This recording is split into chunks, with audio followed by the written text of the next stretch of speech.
Greetings, I'm your holiday host, Dr. Wolfula, and when I'm not scrambling to find a Turbo Man doll at the last minute for my shitty son, I'm here at the Wolfula reviewing movies. Seriously, if you got a tip on where I could find that Turbo Man, I'd really appreciate it. Well, it's Christmas time again, and maybe also a couple less popular holidays too, I don't fucking know. Since it's Christmas, I gotta cash in with a Christmas vid. You know the deal. My first review ever was a Christmas vid. That's where the real money's at. Videos you can only watch during 1 month of the year. So let's review a Christmas horror flick, and not just any old Christmas horror flick where some dude dresses as Santa Claus and goes on a killing spree. Or dresses in a blue sweater and says garbage day for some reason while going on a killing spree.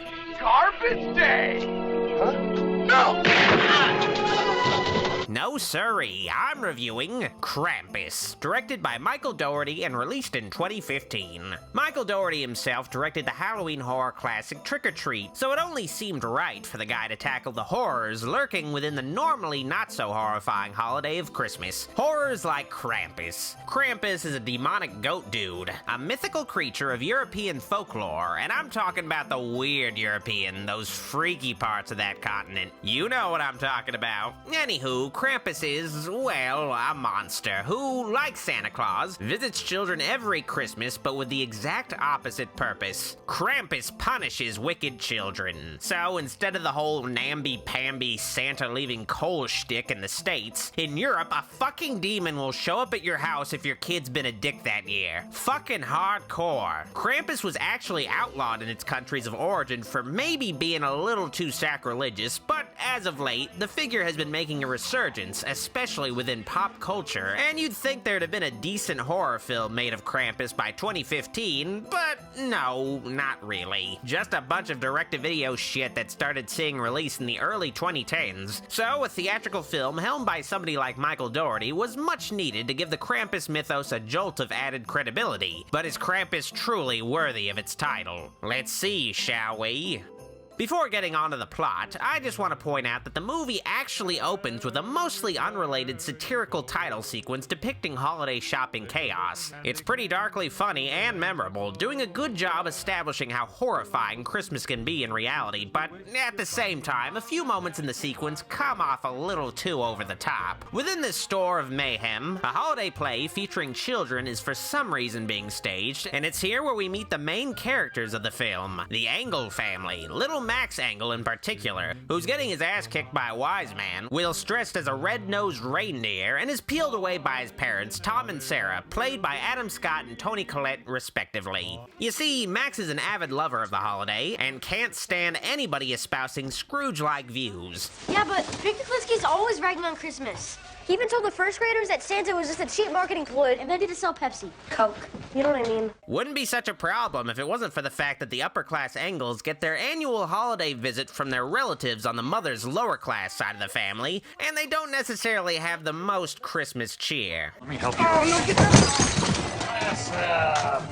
Thanks, Tommy. Sorry You about give that. the butler the night off, did you? The Engels relatives are, well, I guess rednecks, with upper and lower class clashing, leading to tension early on before the horror even starts.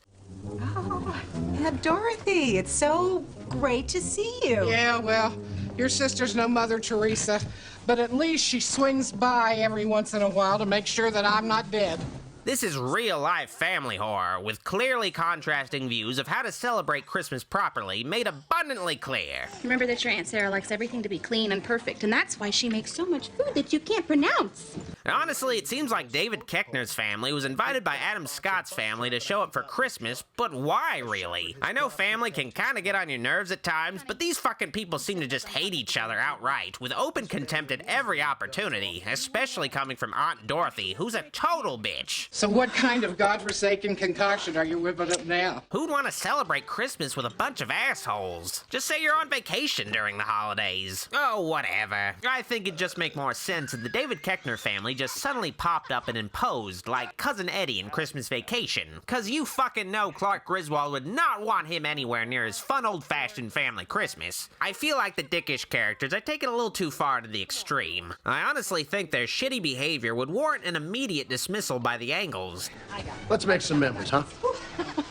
I I think the characters could have been handled with a bit more nuance, made a little more unintentionally dickish, you know? Either way, Max's good cheer is ruined by his bitchy cousins, and after a big fight, Max renounces his love of Christmas, tears up his Santa letter, tosses the pieces out the window which fly up into the sky, which is kinda weird, I guess. And this act seems to immediately bring on a bit of a cold front. The mysterious blizzard brings with it a power outage, which also leaves the two families isolated together in the spooky storm. I would just be calmer if I knew how we were going to survive Christmas with 12 people stuck in a house with no hot water, no heat, and no electricity. Or food. Well, there's plenty of leftovers, Howard. Beer it is. Krampus is honestly a bit like Christmas Vacation meets The Mist, if you think about it. The build-up to the horror from the start of the blizzard is good with a lot of creepy, dark portents. Though I do feel like Max's older sister, Beth, is a bit of a wasted opportunity. I think her character's only excuse for existing is for her to go out into the blizzard alone to check on her boyfriend and establish the Krampus, having a death as early on as possible. Beth's disappearance is also used as a plot device to have the two dads go out and look for her, establishing that there's something really fucking wrong during this blizzard, but I feel like the dad's leaving is also a bit of a missed opportunity as well. I've hunted a lot of game in my day. Those are hooves. Big ones, too. Could be an elk. Or a goat. What kind of goat walks on its hind legs? The two men leave a house filled with kids, old ladies, and housewives, alone and defenseless. Something scary could have happened during this period of serious vulnerability while the dudes were gone, you know? Consequently, I feel like the section where the dads leave and nothing happens back at the house is a bit of a dull stretch in the film. There is a bit of character development in these spaces. When times get desperate, the characters start to bond a bit and are a little nicer, a little more sympathetic. Oh, you saved everything. Yeah. Figured that's what Mom would have done. The stand-up performances from the cast, for me, are Adam Scott and David Koechner. Their performances as dads are a major contrast to each other. It's kind of heavy. Yeah. It's Linda's. And their interaction is just a delight. It's delicious, honey. It's a little dry. Okay. Well, mine's delicious. The movie has some pretty good humor, and there's also solid tension between the characters leading up to the horror. Board up all the doors and windows. And as soon as the weather breaks, we'll go find her. I told you we should have gone to my brother's. Sure, Howard, Christmas on a pig farm. Kids going missing cause the characters to naturally make some drastic choices, and having kids in actual danger is pretty nice for a horror flick, but, you know, let's talk about the horror already, shall we? Old Krampus and his crew. Well, David Koechner's Thurman Merman-looking kid is lured and caught by a living gingerbread man who reels the boy up the chimney, much to everyone's terror. That's a unique sentence. It's here that some exposition would be in order, and conveniently, this is where Max's German exposition grandma Omi comes in. Honestly, she's supposed to be Adam Scott's mom, but they don't really seem like they'd be related at all. This is all of our fault? He's come for us all? For most of the flick, Omi speaks in her native tongue of German, needing translation like she's Chewbacca. Macht alles besser. She says hot chocolate makes everything better. But thankfully, during the backstory stuff, she switches to the English. Please, listen. English. I knew it. You see, as a little girl in her home country, Omi went through a similar situation during Christmas, and the backstory is told with some very beautiful, stylistic stop motion, almost like a horror version of a Rankin Bass special. But our village had given up on miracles and on each other. Omi's family had fallen apart, killing her Christmas cheer, which brought about the sinister wrath of Krampus and his minions, who spare the girl but leave her with a grim reminder in the form of Krampus's calling card, a bell. Well, it's better than coal. It's kind of fun. I mean, you could shake it and it makes a noise. You believe this senile horse shit? Evil Santa, Jesus H. Almighty. It's from here where Krampus's minions actually begin to invade the Engel household, and the results are a bit of a mixed bag once the overt horror reveals itself. You see, Krampus is a PG-13 horror film, and with the way the MPAA is set up, there's only so much you can do with a PG-13 flick, so it really just feels like Krampus is pulling its punches. There's no gore or much in the way of violence. When Krampus's minions attack, it feels kinda like I'm just watching Small Soldiers. Also, you don't get to see dickish characters die in satisfying ways.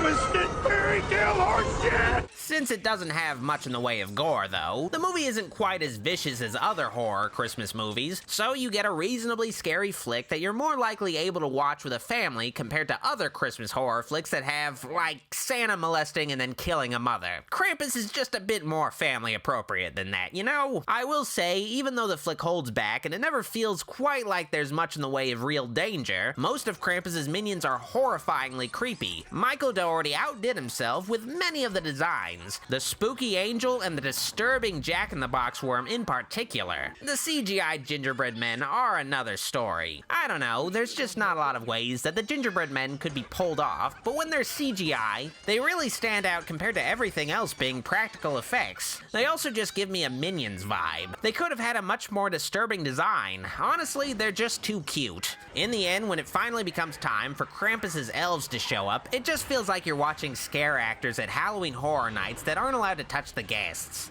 On to Krampus. Well, there actually isn't much of Krampus himself in this Krampus movie. For much of the flick, Krampus is kept mysterious, obscured in darkness, which is a good Jaws strategy that makes him scarier. Eventually, though, the movie shows Krampus, and I think it was a bit of a misfire. Krampus is a hulking figure, but he looks less like a demon goat and more like goth Santa. I get what Dougherty was going for here, making Krampus more clearly the dark reflection of St. Nicholas, but the execution of the design isn't all that scary to me. It's just a little disappointing.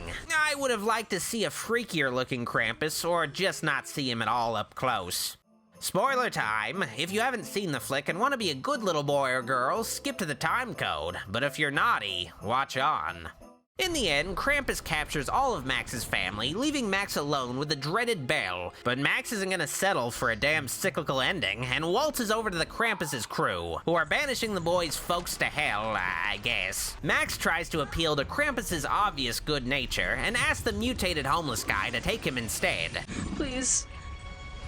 I know you can fix this. Give them back. Take me instead. Krampus has a change of heart and... I'm just kidding. Krampus continues what he's doing and sends Max to hell too. Oh, Krampus, you delightful dick. But guess what? It was a dream, and Max finds his family alive and well downstairs, bonding and getting together. Aww, a Merry Christmas to be sure. Until Max finds he was gifted with Krampus's bell, conjuring up the purged memories his family had of their deaths. Okay, so I guess Krampus is either watching them now, or they've been trapped in the snow globe Christmas purgatory. Not sure, but one thing I am sure of is that I hate Five Nights at Freddy's jump scares. Admittedly, the last act kinda sputters. The conclusion is a bit convoluted, with more stop and start endings than Return of the King. Sheesh. So that was Krampus. It's an entertaining little holiday horror film and maybe one of the better Christmas scary movies to watch, especially with your family, but it's a little uneven and feels like it's held back from its true potential. Still worth watching every holiday season. I give Krampus a Krampus bell out of Jack-in-the-Box worm. Merry Christmas, everybody. See you in 2019. If you liked this video, be sure to like it, but if you loved it, make sure to subscribe to me, Dr. Wolfula. Oh, and keep in touch with me on social media on Facebook, Twitter, and Instagram at Dr. Wolfula. Be sure to also help support the channel in any way you can, especially by donating to my Patreon, where you can keep up with me, get exclusive content, and talk to me directly. Finally, I have some new merch available on TeePublic, so if you'd like to wear some Dr. Wolfula or even goulash swag, head on down there. Of course, the channel wouldn't be possible without all the support I've gotten from my fans on Patreon, and I'd like to thank these folks for helping me make this happen. It really is an honor to make content for so many swell people, and I hope to do you guys proud in the future. Wow, there are a lot of people in these credits. I must be popular. Thanks to all of you once again from your old pal, Dr. Wolfula.